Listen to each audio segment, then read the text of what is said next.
네, 오늘의 티. 얼마 전 이세돌 구단과 알파고의 대구. 이 남기고 간 것 중에 하나가 인공지능, 머신러닝, 딥러닝. 이게 어떤 개념인가에 대한 궁금증입니다. 생활에서도 많이 활용되고 있다고 하는데 도대체 어떤 개념인지 오늘 자세한 이야기를 해보겠습니다. 김용욱 부장 함께합니다. 안녕하세요. 안녕하세요. 네. 알파고, 대국이 끝나고 난 뒤에 인공지능에 대한 관심이 그 어느 때보다 큰 건 사실이죠. 네네, 굉장히 높죠. 그렇죠. 네. 자, 그런 의미에서 말이죠. 일단 인공지능 개념부터 좀 짚고 가죠. 인공지능은 말 그대로 인공적으로 만들어낸 지능이다라고 얘기를 하는데요. 네.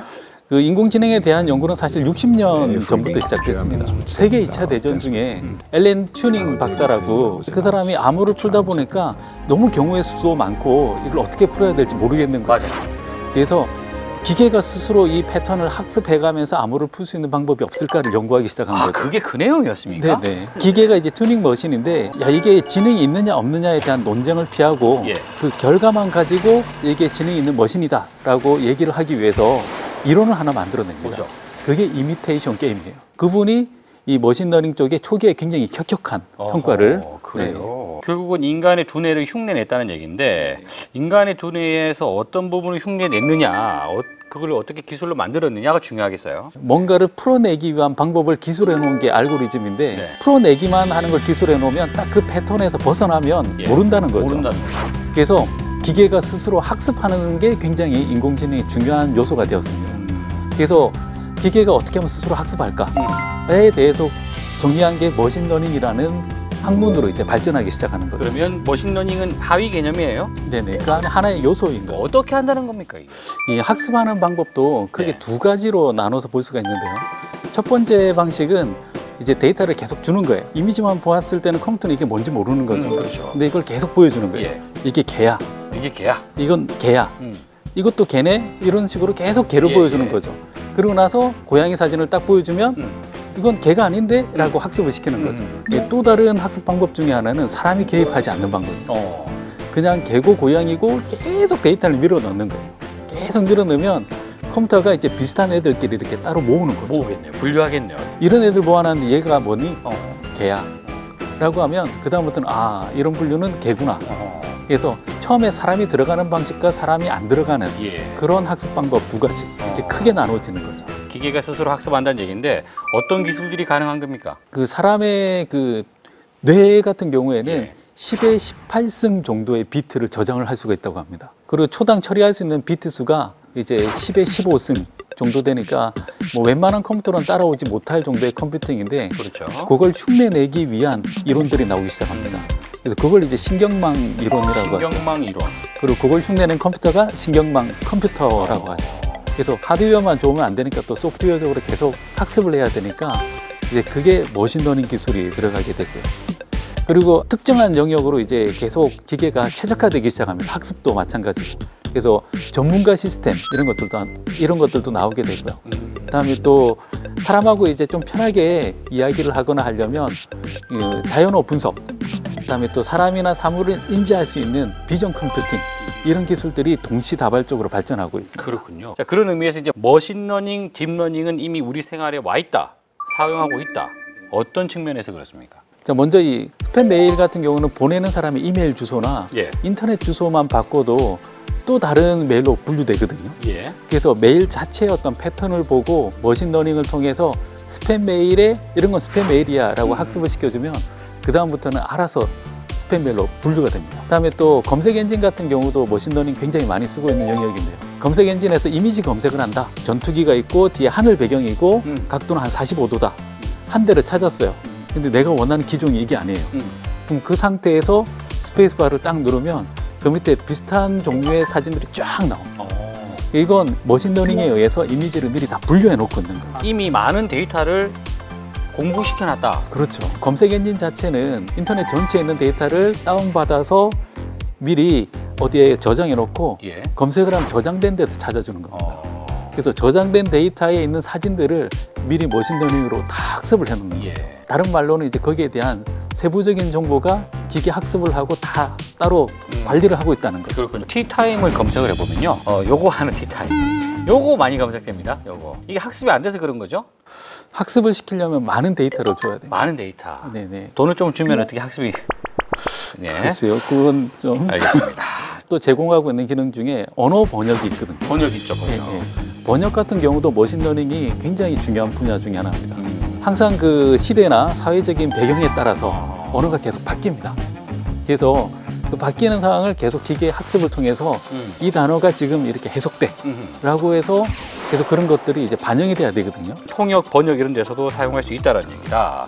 그리고 사실 또 우리가 이제 뭐 SNS에서 사진 같은 거 올리면 뭐 이게 누구다 추정해 주잖아요. 페이스북 같은 경우가 대표적인데 제가 얼마 전에 그 이세돌 구단 사진을 올렸더니 이 티타임에 이제 한 번씩 출연하는 유재석 기자라고 딱 인식을 하더라고요. 그래서 이건 말이 안 된다. 오류가 있겠네요, 그죠? 그게 정확하게는 머신러닝 기술인지 저는 의문을 갖고 있습니다. 사람의 얼굴에 대한 지문값을 가지고 있는 거죠. 그래서 그걸 분석하는 알고리즘은 따로 있습니다.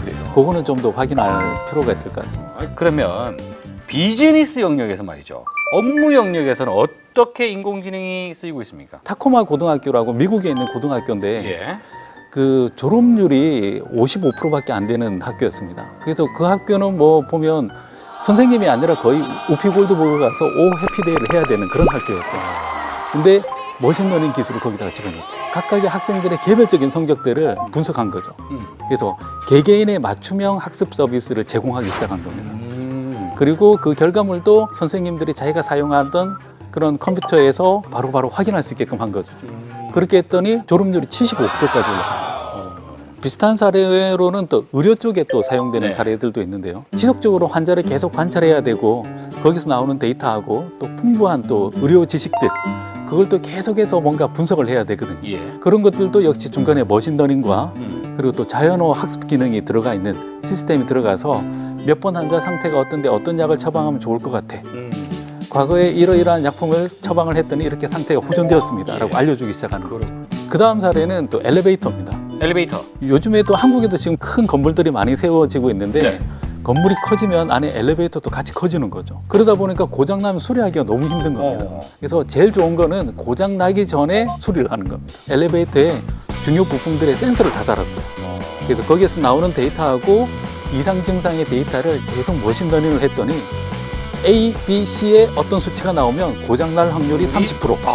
내일쯤 고장 날 거야 라고 이제 막 쌀 뿌리고 자기가 예측하기 시작하는 거죠. 그렇군요.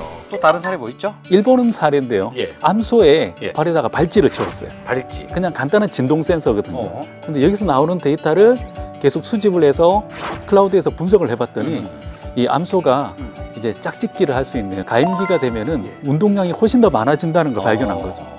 그래서 보통은 이제 따로따로 기르다가 그때 되면 이제 건장한 소를 데리고 가서 짝짓기를 시키는 겁니다. 그걸 했더니 일단 가임기를 확인하는 작업은 거의 95%까지 올라갔고 그리고 실제로 임신에 성공하는 건 67%까지 올라갔습니다. 인공지능이 암울한 미래를 얘기할 때 항상 들어가는 게 윤리입니다. 윤리. 알파고도 딥마인드가 구글에 이제 인수될 때 윤리위원회를 설치해달라라는 얘기를 먼저 했다 그러더라고요. 인공지능이 최종 판단까지 하게끔 내버려둬야 되냐에 대해서는 저는 아직까지는 부정적인 단계입니다. 왜냐하면 뭐 구글의 뭐 자동차 이런 얘기도 하고 사고도 나고 뭐 여기에 4명 있고 여기 1명 있는데 누구 1명을 쳐야 된다. 그러면 사람이 저건 쪽을 칠 거냐? 근데 또 이 1명이 만약 임산부다. 그럼 또 4명을 칠 거냐? 이런 얘기들이 나오기 시작했거든요. 맞아요. 그래서 항상 최종적인 단계에서는 뭔가 인간의 판단이 필요하지 않나. 그러면 이제 앞으로 말이죠. 인공지능이 우리가 미래를 생각을 해본다면 어디까지 갈 것이다. 지금 당장 뭐 10년 뒤, 20년 뒤 어떻게 보십니까? 모바일 혁명 이런 얘기들을 많이 했었잖아요. ICT 혁명 그게 뭐 제4차 산업혁명이다 라고 얘기를 하고 있는데 인공지능은 제5차 산업혁명을 이끌 것이다. 지금 현재 일어나고 있는 모든 산업이나 아니면 뭐 장치나 이런 것들이 인터넷에 연결되는 것까지는 지금 일어나고 있는 현상이에요. 근데 여기서 나오는 데이터를 가지고 이제 또 무엇을 할 것인가 그리고 또 어떻게 발전해서 또 산업이 어떻게 발전될 것인가 하는 것들은 그 다음 이야기라는 거죠. 따지고 보면 결국 우리가 얘기 많이 했던 사물 인터넷 또는 스마트 시티 이 결국 다 센서의 문제잖아요. 이 센서에서 주는 정보들을 바탕으로 해서 뭔가 판단을 하는 것까지 이어지는 건데 그 판단하는 것 그 역할들을 인공지능이 하면 사람은 좀 더 편의성을 더 높일 수 있다. 이렇게 보는 거죠. 항상 강조하는 것 중에 하나가 홍익인간의 정신이지 않을까. 홍익인간의 정신, 사람을 널리 이롭게 한다라는 이 갑자기 홍익인간의 정신.